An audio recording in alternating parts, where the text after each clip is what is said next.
पश्चिम Asia पर BRICS में रार छिड़ गई है। भारत की अध्यक्षता में बीच का रास्ता निकाला गया है। पर्दे के पीछे की पूरी कहानी क्या है वो हम आपको समझाएंगे इस वीडियो में। नमस्कार, आप देख रहे हैं न्यूज़ 18 का डिजिटल प्लेटफॉर्म। मैं हूं आपके साथ श्रुति श्रीवास्तव। नई दिल्ली में आयोजित ब्रिक्स विदेश मंत्रियों की बैठक 2026 में पश्चिम एशिया के मुद्दे पर सदस्य देशों के बीच मतभेद सामने आए हैं। भारत की अध्यक्षता में जारी अध्यक्षीय बयान यानी चेयर्स स्टेटमेंट में स्वीकार किया गया कि मध्य पूर्व की स्थिति पर देशों के विचार अलग अलग थे। हालांकि सभी ने शांति, कूटनीति और अंतर्राष्ट्रीय कानूनों के पालन पर सहमति जताई है। नहीं समझ में आया होगा, आई नो दैट, इसलिए विस्तार से हम आपको इस वीडियो में बता रहे हैं, ध्यान से सुनिए।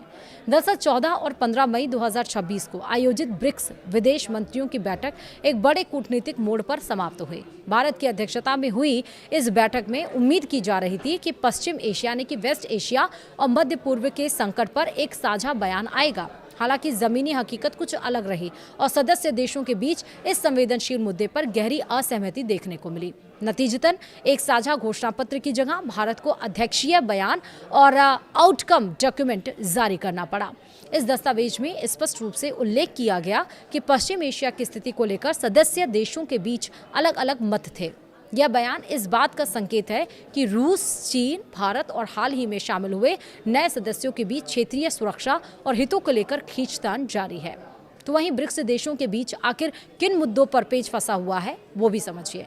नई दिल्ली में जुटे ब्रिक्स देशों के विदेश मंत्रियों ने वैश्विक राजनीति और सुरक्षा पर विस्तार से चर्चा की, लेकिन जब बात पश्चिम एशिया की आई तो सहमति की जगह विविध दृष्टिकोण हावी रहे। भारत द्वारा जारी बयान के मुताबिक सदस्य देशों ने अपने अपने राष्ट्रीय रुख प्रस्तुत किए।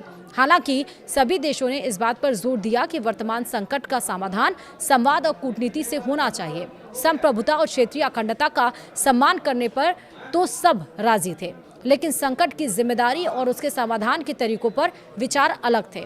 अंतर्राष्ट्रीय जलमार्गों में समुद्री व्यापार के सुरक्षित प्रवाह को लेकर भी चिंता जताई गई। इस असहमति को ब्रिक्स की कमजोरी नहीं बल्कि इसके लोकतांत्रिक स्वरूप के तौर पर देखा जा रहा है।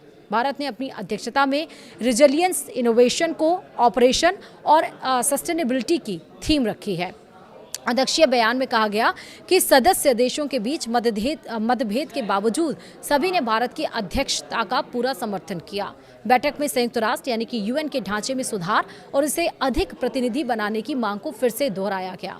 चीन और रूस ने एक बार फिर भारत और ब्राजील की सुरक्षा परिषद में बड़ी भूमिका की आकांक्षाओं का समर्थन किया।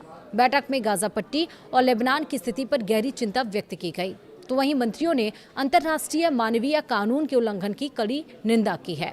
विशेष रूप से नागरिक बुनियादी ढांचे और आम नागरिकों की सुरक्षा पर जोर दिया गया। बयान में मांग की गई है कि गाजा में बिना किसी बाधा के मानवीय सहायता पहुंचनी चाहिए। साथ ही इजराइल फिलिस्तीनी संघर्ष के द्विराष्ट्र समाधान यानी कि 2 स्टेट सॉल्यूशन के प्रति प्रतिबद्धता जताई गई है। लेबनान की संप्रभुता और क्षेत्रीय अखंडता के उल्लंघन की भी निंदा की गई है और संयुक्त रूस के शांति सैनिकों यानी कि UNIFIL की सुरक्षा को अनिवार्य बताया गया।